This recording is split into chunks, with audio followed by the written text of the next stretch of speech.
আজ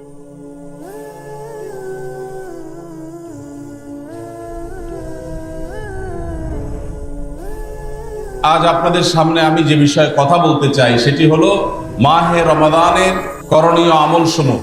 বছরের 11 মাস একজন ইমানদার জান্নাত প্রত্যাশী মানুষ জান্নাতের পথে এগিয়ে যাওয়ার জন্য যে পরিমাণ নেক আমল, যে পরিমাণ ইবাদত, যে পরিমাণ তাকওয়ার চর্চা করার কথা, শয়তানের প্ররোচনার কারণে, আমাদের ঈমানের দুর্বলতার কারণে, নানা কারণে সেটাতে আমরা পিছিয়ে থাকি। বছরের 11 মাস আমল এবং ইবাদতে আমাদের যে ঘাটতি হয়, আমরা যতটুকু পিছিয়ে থাকি, যতটুকু অভাব এবং শূন্যতা সৃষ্টি হয়, সারা বছরের আমল এবং ইবাদতের ঘাটতিকে পুষিয়ে নেওয়ার জন্য আল্লাহ রাব্বুল আলামিন দুটি বৃহৎ ইবাদতের মৌসুম দিয়েছেন আমাদেরকে।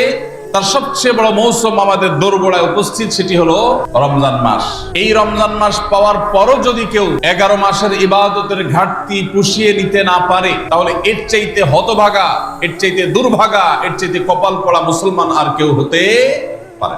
আজ আমরা নবী করিম সাল্লাল্লাহু আলাইহি সাল্লাম আমাদেরকে রমজান মাসে যে সমস্ত আমল করতে বলেছেন, আমরা সেই সমস্ত আমলের কথা আপনাদের সঙ্গে খুব সংক্ষেপে শেয়ার করব ইনশাআল্লাহ। নবী করিম সাল্লাল্লাহু আলাইহি সাল্লামের হাদিস থেকে এবং কোরআনে কারীম থেকেও 27টি আমলের কথা আপনাদের সঙ্গে শেয়ার করব ইনশাআল্লাহ, যার সবগুলোই রমাদানের জন্য স্পেশাল, তবে অনেকগুলো রমজানের বাইরের সময়ও আমাদের পালনীয় এবং করণীয়। প্রথম করণীয় হলো শাবানের 29 তারিখে পশ্চিম আকাশে রমজানের চাঁদ তালাশ করা। এটা একটা আমল। এমন একটা সময় আমরা এখন এসে পৌঁছেছি যে সময়ে সবাই চাঁদ তালাশ করে, কিন্তু সেটা আকাশে না, ফেসবুকে। চাঁদ কি ফেসবুকে উঠে না আকাশে উঠে? তাহলে সবাই যদি ফেসবুকে চাঁদ তালাশ করেন, আকাশে চাঁদ দেখবে কে? ও ইসলামী ফাউন্ডেশনের হেলাল কমিটি, চাঁদ দেখা কমিটির কিছু মানুষ, তাদের উপরে নির্ভর করে 18-20 কোটি মানুষ তারা ফেসবুকে তাকায় আছে। এটা খুবই দুর্ভাগ্যজনক একটা বাস্তবতা। রমজানের দ্বিতীয় আমল, যেটা রমজানের প্রধান আমল মূলত কি সেটা বলেন দেখি। রমজানের প্রধান আমল কি ভাই? রোজা রাখা। মাশাআল্লাহ, উত্তর সঠিক। রোজা রাখা রমজানের সুন্নত না মুস্তাহাব? ফরজ। ফরজ মানে হলো আল্লাহর সেই নির্দেশ, যেই নির্দেশ লঙ্ঘন করলে জাহান্নামের শাস্তি অবধারিত। নবী করিম সাল্লাল্লাহু আলাইহি সাল্লাম বলেছেন, যদি কেউ জীবনে একটি রোজাও শরিয়া গ্রাহ্য ওযর ছাড়া কেউ যদি ভঙ্গ করে, রোজা না রাখে, রমজানের পরে যদি সে সারা জীবনও রোজা রাখে, দায় মুক্ত হয়তো হয়ে যাবে। সে কাজা আদায় করেছে, কাফারা আদায় করেছে, দায় মুক্ত হয়তো হয়ে যাবে, কিন্তু রমজানের একটা রোজা রেখে আল্লাহর কাছে যে পরিমাণ মর্যাদার অধিকারী হওয়ার কথা, সারা জীবন রোজা রেখেও রমজানের ওই একটা রোজার ক্ষতিপূরণ করা সম্ভব নয়। আপনার বাচ্চা যদি রোজা রাখা শিখে, শখ করে রোজা রাখে, তাকে বাধা দিবেন না, তাকে রোজা রাখতে দিবেন। কারণ সে রোজা রাখার মধ্য দিয়ে গরিব অভাবী মানুষের কষ্ট অনুভব করবে, ফিল করবে। সে রোজা রাখার মধ্য দিয়ে আল্লাহর নৈকট্যের ফিলিংস তার মধ্যে আসবে, ইসলামী সংস্কৃতিকে সে অনুভব করবে, আঁচ করবে। এই জন্য সন্তানকে কৈশোর বয়স থেকেই, কিশোর বয়স থেকেই তাকে রোজা রাখতে সাহায্য করবেন ইনশাআল্লাহ। ঠিক আছে না ভাই? 3 নম্বর আমল হলো রাতে তারাবির নামাজ আদায় করা। তারাবির নামাজ আদায় করা কি ফরজ না নফল?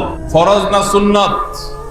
সুন্নাত, সুন্নাতে মুআক্কাদা। নবী করিম সাল্লাল্লাহু আলাইহি সাল্লাম বলেছেন, যে ব্যক্তি রমজান মাসে রাতে দাঁড়িয়ে তারাবির নামাজ পড়বে, তার পূর্বের সমস্ত গুনাহ খাতা মাফ করে দেওয়া হবে। নাম্বার 4, সাহরি খাওয়া। সাহরি খাওয়া এটা রমজানের একটা আমল। আপনি সারা বছর লাঞ্চ করেন, ডিনার করেন, দুপুরের খানা খান, রাতের খানা খান, সকালে ব্রেকফাস্ট নাস্তা করেন, কিন্তু এর কোনোটা ইবাদত হয় না, এর কারণে আপনি সওয়াব পাবেন না। কিন্তু রমজান মাসে ভোর রাতে ঘুম থেকে উঠে যে আপনি খাবার খাবেন, এই খাবার খাওয়ার জন্য যে উঠলেন এবং খাইলেন, এর কারণে আপনার অ্যাকাউন্টে আপনার আমলনামা আল্লাহ তাআলা সওয়াব জমা করে দিবেন। আপনি রিওয়ার্ড পাবেন, বিনিময় পাবেন। কেন? কারণ নবী করিম সাল্লাল্লাহু আলাইহি সাল্লাম বলেছেন, তোমরা সাহরির খাবার খাবে ভোর রাতে। রোজার মাসে রোজা রাখতে গিয়ে সাহরির খাবার খাবে। কেন? কারণ সাহরির যে খানা, এই খানাতে আল্লাহ তাআলা বরকত রেখেছেন। এই খানা খাইলে তার জন্য আমাদের স্পিরিচুয়াল, আধ্যাত্মিক বিভিন্ন রকমের উপকারিতা আল্লাহ তাআলা এর মধ্যে নিহিত রেখেছেন। এই জন্য সাহরি খাওয়াটা আলাদা একটা ইবাদত। যদি আপনার সন্ধ্যা রাত্রে বেশি খাওয়া হয়ে যায়, সাহরিতে খানা খাওয়ার মতো মুড না থাকে, অন্তত 1 ঢোক পানি, একটা খেজুর, সামান্য কিছু খেয়ে হলেও আপনি সাহরি খাবেন এবং তাতে আপনি সওয়াব পাবেন। কোনো কারণে যদি সাহরি খেতে না পারেন, রাতে উঠতে পারেন নাই, অ্যালার্ম বাজছে কিন্তু শুনেন নাই, উঠে দেখেন ফজরের আজান হয়ে গেছে, তাহলে ওই দিনের রোজা কি হবে নাকি হবে না? রোজা হয়ে যাবে ইনশাআল্লাহ, কারণ এই সাহারি খাওয়াটা ফরজ না, ওয়াজিব না, এটা সুন্নাত। 5 নম্বর আমল হলো সাহারি তো খাবো ঠিক আছে, কিন্তু সেটা শেষ সময়ে খাওয়া, দেরিতে খাওয়া। সাহারি কি আগে খাবেন না শেষের দিকে খাবেন? শেষের দিকে। 6 নম্বর আমল হলো ইফতার করা। রোজা রেখেছেন কিন্তু ইফতার করেন নাই, রোজা হয়ে যাবে কিন্তু সুন্নাত আদায় হবে না। এজন্য ইফতার করা একটা সুন্নাত। আল্লাহ তাআলা আরহামুর রাহিমিন, এমন একটা মাস রমজান মাস, সারা বছর কিন্তু আমরা নাস্তা করি, সারা বছর যেটা নাস্তা করি রমজানে সে নাস্তাই করি। পার্থক্য হলো সারা বছর নাস্তা করি সকালে, রমজান নাস্তা করি সন্ধ্যায়। রমজান মাসে আপনি যদি সারাদিন উপবাস থাকার পর সন্ধ্যায় ব্রেকফাস্ট করেন, অর্থাৎ ইফতার করেন, তাহলে আল্লাহ তাআলা আপনাকে সুন্নাত পালন করার সওয়াব দিবেন। 7 নম্বর, ইফতার আবার তাড়াতাড়ি করা আরেকটা সুন্নাত।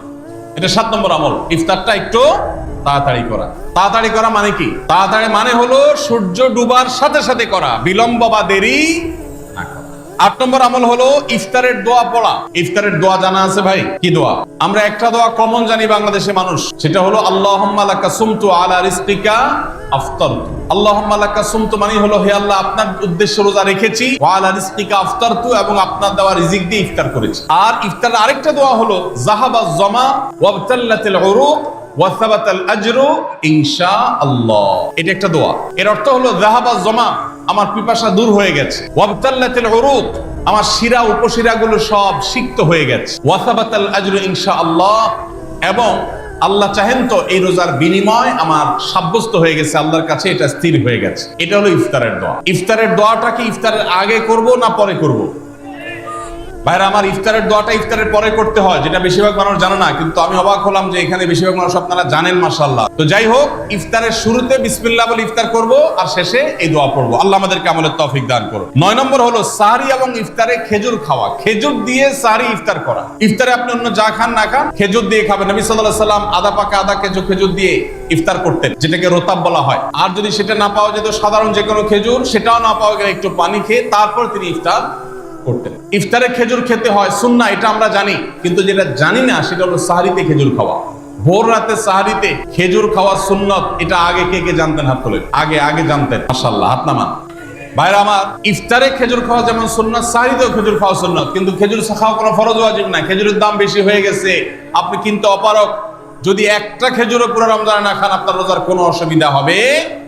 10 নম্বর আমল হলো সকল প্রকার পাপাচার বর্জন করা, গুনাহের কাজ থেকে বিরত থাকা। এইটা হলো রমজান মাসের দ্বিতীয় সর্বোচ্চ গুরুত্বপূর্ণ আমল। সিরিয়ালে আমরা 10 নম্বরে বলেছি, কিন্তু 27টা রমজানের স্পেশাল আমলের মধ্যে সবচেয়ে গুরুত্বপূর্ণ আমল হলো রোজা রাখা, আর দ্বিতীয় সর্বোচ্চ গুরুত্বপূর্ণ আমল হলো সব ধরনের পাপাচার বর্জন করা, গুনাহের কাজ ত্যাগ করা। যদি কেউ রমজানে রোজা রাখে, আবার চোখ দিয়ে হারাম জিনিস মোবাইলে দেখে, স্ক্রিনে দেখে, পত্রিকার পাতায় দেখে, অফলাইনে দেখে, পর্নোর দিকে তাকায় থাকে, সে যদি কান দিয়া হারাম জিনিস শুনে, গান বাদ্য, এই সমস্ত কিছু সে যদি উপভোগ করে, তাহলে তার এই রোজা আর উপোস থাকার মধ্যে কোনো পার্থক্য। মনে রাখবেন, রোজা শুধু পেটের হয় না, রোজা চোখের হয়, রোজা কানের হয়, রোজা হাতের হয়, রোজা মুখের হয়, রোজা শরীরের প্রত্যেকটা অঙ্গ প্রত্যঙ্গের হয়। একজন মানুষ যখন তার পুরো শরীরে রোজা করে, সে যখন সকল অঙ্গ প্রত্যঙ্গ দিয়ে আল্লাহর আনুগত্য করে, আল্লাহর নাফরমানি থেকে বেরিয়ে আসে, তখন সে সত্যিকারের রোজাদার হয়। ভাইরা আমার, 11 নম্বর আমল হলো অধিক পরিমাণ দোয়া করা। রমজান মাসে রোজা রেখে আমরা বেশি বেশি দোয়া করব।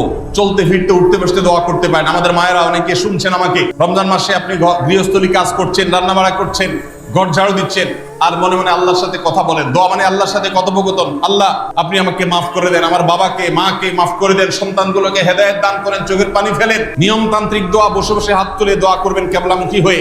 আবার চলতে ফিরতে উঠতে বসতে, এমনকি ওযু নাই সে অবস্থায় দোয়া করবেন। নবী সাল্লাল্লাহু আলাইহি ওয়াসাল্লাম বলেছেন, 3 ব্যক্তির দোয়া ফিরিয়ে দেওয়া হয় না। ভিতরে এক শ্রেণী হলেন মাজলুম, কারোর জুলুমের শিকার হয়েছে।